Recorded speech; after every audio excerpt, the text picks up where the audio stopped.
Hey everybody, Irena here from Second Page and All Things Small Business, always talking about things small business to amazing small business owners all around the world. And today I have Casey from Grand Crew Digital. She is an Australian small business owner who runs an SEO and Google Analytics company. And I just found out before this interview that Grand Crew actually has a double meaning. So I thought it was just being absolutely amazing and grand. But please, Casey, tell us all again, what does your business name mean? Hi everyone. Grand Cru, if you are a wine or a champagne lover, especially, you may see Grand Cru on a bottle, and basically it translates to great growth, and it means that champagne, the grapes for that champagne, have come from the very best growing part of the vineyard. And that's why we chose the name, because of the meaning. It means great growth in English, and because it has that tie with champagne, which my husband and I love. I love that. I just had to start with that because I think that's incredible. I love a little bit of a bubbles and a partial to the odd wine myself. So Who doesn't? I wanted to just start with let's go into just a really broad, big overview question about, because I'm sure small business owners see it everywhere. What does SEO stand for, and what is SEO? Okay, so SEO stands for search engine optimization, which is a horrible name, and it's so long and it sounds so geeky and yeah, not great. But basically, what it means is it means getting eyes on your business through Google. So if you're a local plumber and someone Googles um, plumbers Victoria, or plumbers Melbourne, my job is to get your website, your brand showing when someone searches for you. So, and if you sell products, um, to show on the shopping tab or to show on Google Maps. It's basically getting your website, your business in front of people when they're on Google searching. And how do we do this? Oh, there are a lot of things that make up an SEO strategy.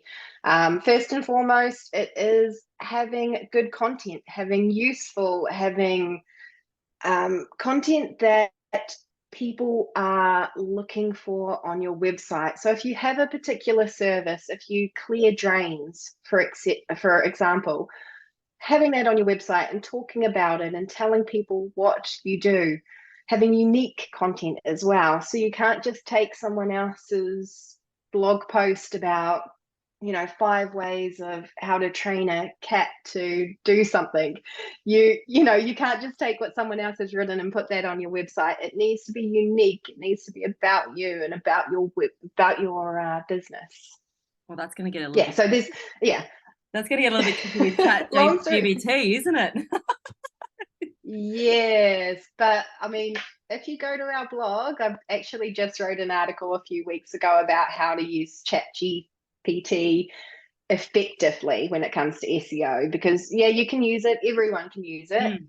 but to still make content which Google wants to show right at the top and number one, you can't just use ChatGPT. You need to add more to it. So go read the blog post. I absolutely will after this. I can guarantee you. So if we could just take Brilliant. one thing away from SEOs that small business owners watching this might want to know, and what would be the first thing they would need to attack or potentially definitely have involved themselves in before they move forward with their small business?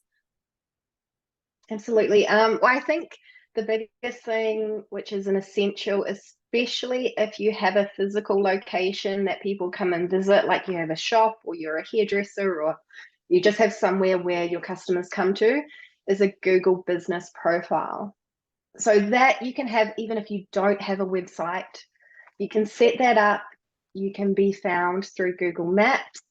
You can let people know when you're open and closed, and you can put so much information into that profile. And I mean, with the clients that I have, some of them get thousands and thousands of views every month of that profile. And you That's can get your customers leave reviews on it. It is an essential tool. And that would, yeah, 100% be my number one recommendation. Well, I'm going to lead into that next section then, because Google is pretty much your forte, and I absolutely love Google. I have 4 profiles and I toggle between them.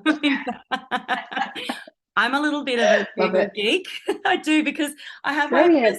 I have my personal profile, so that's how I block my time and keep myself accountable when I'm actually working on my small business and myself. So I have a Google Hmm. profile for myself and the business, and then I toggle so that I don't see other things and I don't get distracted. So for me, I love it. But Brilliant. let's talk about, I'm really fascinated that you just said you don't need a Google email, because my next question was going to be how important it is for a small business to have a Google account. And I meant actually having a Gmail address, but you're actually saying that Mm, perhaps you don't need any of that to claim your Google profile. 100%. So, everyone, in my opinion, should have a Google account, because you have to have a Google account to be able to leave reviews for businesses. And I think everyone should be doing that, because it helps everyone, and it helps business owners. Yeah. But yeah, what Google has, so you used to, when you set up a Google account, is you'd have to create a Gmail, and who wants another email address to monitor? So now when you go and set up a Google account, there's actually a line, and a lot of people miss it, but actually a line that you can tick to say, use my own email address. And so you just put in your current, so I'll just put in casey@grandcrewdigital.com.au and say I want to use that instead of creating a Gmail account. Yeah, a Gmail account. Yeah, so Revolutionary. it's really handy. I honestly didn't know that existed. I thought you had to go into Google Now you do. Workspace and then do that way. No. No, so like literally you could just go to Google today and go, type in set up a Mm. Google account. It will take you to the logins, the sign up page. Just follow the steps and just make sure you look for that line, because it is there, but a lot of people miss it because, Yeah, like I me. mean, we all just skip over things. Yeah. A Next lot of post, people next, do next, it. next, next, So. next. Yes, tick, tick, tick those boxes. Yeah. So, if the people who are watching, if you haven't used Google, in the back end, there's an incredible section. It's called Google Analytics, and I'm pretty sure you probably live and breathe it. So, if a small business owner is pressed for Mhm. time, they don't have maybe the time to sort of delve into that whole section. It can get quite overwhelming, the analytics part of it. But what's your answer to, should we get involved? How much should we know about that part? Should we potentially be hiring somebody to help us with that? What's your thoughts for small business owners? It really depends. If you are putting time and money into creating a website, then I 100% think you should have a Google Analytics account, and you should be looking at your analytics, because you've put all this time and money into something. You want to know what it's doing. Are people coming to your website? Are they, filling in forms and all of this? And it just holds a wealth of information. But it is, especially the new GA4, it is hard to get your head around. And it is definitely not as easy as Universal Analytics, which is the old one, which technically stopped tracking on the 1st of July, except for some accounts, it is still tracking. Thanks, Google. Um, yeah, and it is something that can be learned as well. It just, like anything, takes time, and you've just got to sit down and sort of get to know it.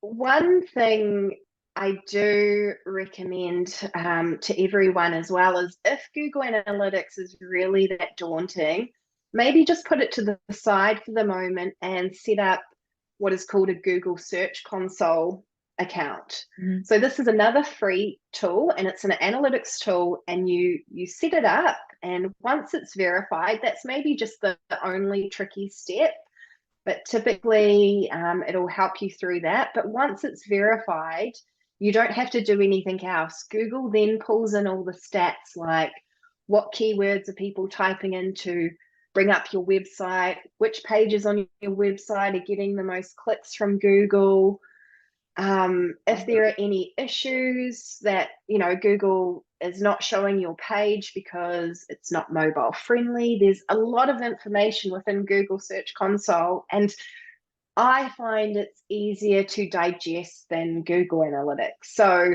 Okay. it's a really good place to start. Love it. And then and then over time, as you kind of get comfortable with that, then you can start looking more at Google Analytics 4, and maybe tailoring the setup and that sort of thing. Yeah. So just quickly then, like, Hopefully that helps. that was a massive insight. You heard it here first, people. That is a great tip. Thank you so much. That's another one. I'm like, I'll be on the Google as we hang up. I No love it. problem. Like, yeah, I know, like, as a small business owner myself, and there's so many things that I struggle with, like accounting and all of that sort of stuff. And I'm always just looking for that.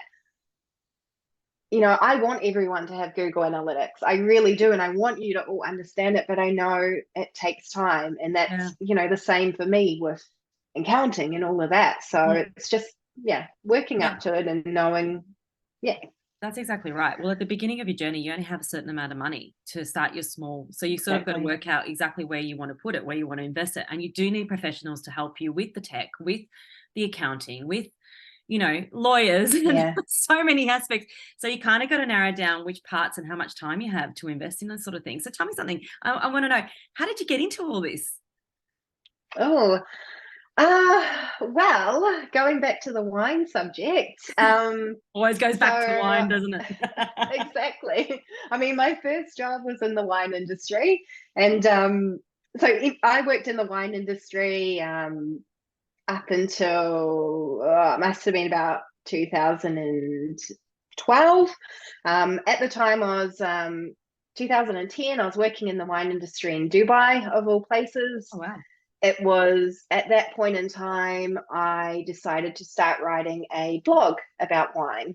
Travelingcorkscrew.com.au. Feel free to look it up. And it was from there I was like, I love writing, but I got to a point a couple of years in where I was like, I think it's only my mum who's reading this, and I really want more people to read it. I So love it. that started to intrigue me about websites and how to get people to them and people reading them. And from a couple of years later, I was like, okay, I'm going to take a career change. I love wine and I'm going to continue doing my blog, but I really want to go down this route of digital marketing and learning more about websites and marketing them. So I jumped ship, started working. I did a few in-house roles, a few agency roles, and and then it kind of all led to then starting my own business, and we're I think 4.5 years now into Grand Cru's Congratulations. journey. Yeah, thank you. And my husband now, so we both work for the business. He started Mm. working for the business 3 years ago or 2 years ago. And And all the while having yeah, we two haven't looked two little back. kids. Like, you're incredible. Good on Yes. you.